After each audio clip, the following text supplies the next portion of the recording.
Salut, c'est Philippe. Écoute, je suis ravi d'être avec toi dans cette vidéo. Et aujourd'hui, on va regarder ensemble l'installation d'un lave-main avec son mob positionné en niche dans les toilettes. Donc, je vais te montrer un lave-main droit qui est beaucoup plus pratique pour se laver les mains qu'un lave-main d'angle. Alors, avant d'aller plus loin, si tu t'es pas abonné, écoute, c'est le moment. Abonne-toi pour pouvoir me suivre. Et puis, like pour le référencement de cette vidéo. Et bien, c'est parti, générique, on y va.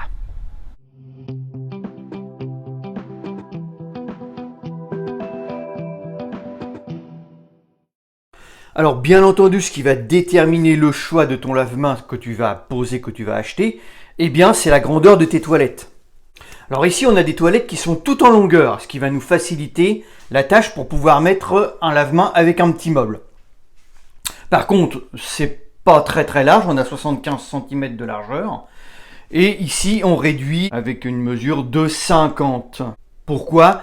Parce qu'on a voulu vraiment mettre ce petit lave-main avec son meuble en niche.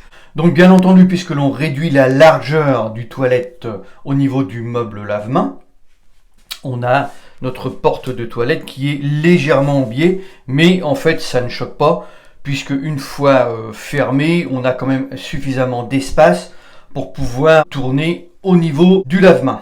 Alors, comment se présente ce lave-main? Eh bien, comme on l'a vu tout à l'heure, d'un meuble avec deux pieds. Là, ici, on a deux pieds qui permettent d'avoir une bonne stabilité dans le temps et qui évitent de tout un tas de fixations derrière qui tiennent ou qui tiennent pas. Voilà. Donc ça c'est l'avantage. Moi j'aime bien ce genre de meuble avec deux petits pieds devant. Donc on a une petite porte avec des étagères qui se trouvent derrière. Voilà. Donc ça permet d'avoir un petit peu de rangement, mettre les rouleaux de papier, les petits produits d'entretien, etc. Donc ça c'est l'avantage. Ensuite, on a la vasque qui vient sur le meuble, elle qui fait 50 cm de longueur sur 33 cm de largeur. Donc là, on est vraiment sur un lave-main de bonne taille, puisque là, on a la place de se laver les mains tranquillement par rapport à un lave-main d'angle où tu vas te laver les mains et que tu vas en mettre partout. Là, on a vraiment de la place. Au niveau de la niche, on a de quoi se tourner. Donc là, c'est vraiment la taille idéale pour un lave-main. Ensuite, on a la robinetterie, elle, qui se trouve dans le coin de la vasque, avec un col de cygne courbé. Pourquoi? Parce que ça va permettre d'avoir le jet qui va arriver pratiquement dans l'axe de la bonde, pour pouvoir se laver les mains. Si tu as un col de cygne, là, il faut faire très attention, si tu as un col de cygne trop court, en fait, tu vas te laver les mains dans le coin de la vasque. Là, c'est pas bon. Soit que tu prends un col de cygne courbé, ou un col de cygne beaucoup plus long, pour pouvoir être sous le col de cygne, pour pouvoir te laver les mains convenablement. Donc la hauteur entre le sol et le dessus de la vasque va être de, là ici, c'est de 87 cm. Donc après, suivant le meuble lave-main que tu vas acheter avec ta vasque, on va avoir peut-être une petite différence de 1 ou 2 cm. Mais en moyenne, on reste dans les 85-87 cm de hauteur. Alors là où il va falloir que tu fasses attention quand tu vas prendre tes mesures pour aller acheter ton lave-main, et bien entendu, quand tu es en niche comme ça, eh bien, c'est la largeur de la niche. Donc, en l'occurrence, forcément que si ça diffère d'1 ou 2 cm par rapport à la cote, le magasin, lui, il va pas te le couper à 1 ou 2 cm en moins. Ça va être à toi de jouer, forcément, sur la longueur de la niche, avec ta vasque et ton meuble. Hein. Donc moi, en l'occurrence, ici, ce que j'avais fait, donc forcément, ma niche était déjà faite. Moi, j'avais pris un lave-main de 50.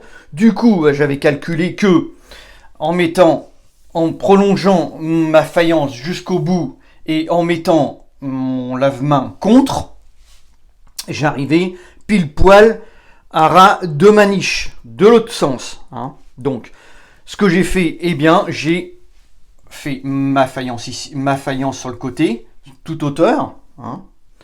Ensuite, j'ai fait ma faïence au fond. J'ai posé mon lave-main et je suis venu habiller le retour en faïence dessus. Là, j'ai pas fini, tu vois, là, il y a des baguettes à mettre, ça, c'est pas grave. Mais c'était pour te montrer que, voilà, là, ici, il faut arriver à jouer avec la largeur de la niche, forcément. Hein. Donc, tu vois, ici, j'étais juste. En fait, ici, j'ai plus qu'un petit joint de silicone à mettre. Donc, ici, j'étais vraiment juste. Et en posant ta faïence dessus, ça te permet d'avoir une bonne finition à ce niveau-là. Là ici tu peux, là ici moi je vais rajouter un petit joint de silicone, de la baguette et d'avoir un lave-main qui va pile poil dans la niche. Tu vois, au niveau du meuble, on le voit ici. Tu vois, on arrive pile poil. Et là, on arrive pile poil. Alors forcément, suivant la largeur de ta niche, bah, peut-être que tu vas être obligé d'encastrer des deux côtés. C'est-à-dire d'encastrer ou de venir à fleur de la cloison ici et venir à fleur de la cloison là. Hein. Donc là, bah, forcément, ta faïence sera obligée de s'arrêter à ce niveau-là. Après, il va falloir peut-être habiller de cette façon-là, de chaque côté. Alors, si tu as vraiment des difficultés à trouver ton lave-main avec la longueur pile poil dans ta niche, rien ne t'empêche d'encastrer ton meuble dans la cloison pour pouvoir arriver pile poil dans la longueur, on peut dire dans la longueur ou dans la largeur de ta niche. Voilà en ce qui concerne le lave-main droit, mais bien entendu le lave-main d'angle peut être aussi positionné exactement pareil, sauf que tu as moins de place forcément que ce type de lave-main que je viens de te montrer. Bah écoute, si tu as aimé cette vidéo, n'hésite pas à t'abonner, à liker, et puis d'aller en description, tu as des petites formations gratuites pour toi. Et puis moi je te retrouve sur une prochaine vidéo. Je te dis ciao ciao, salut, porte-toi bien.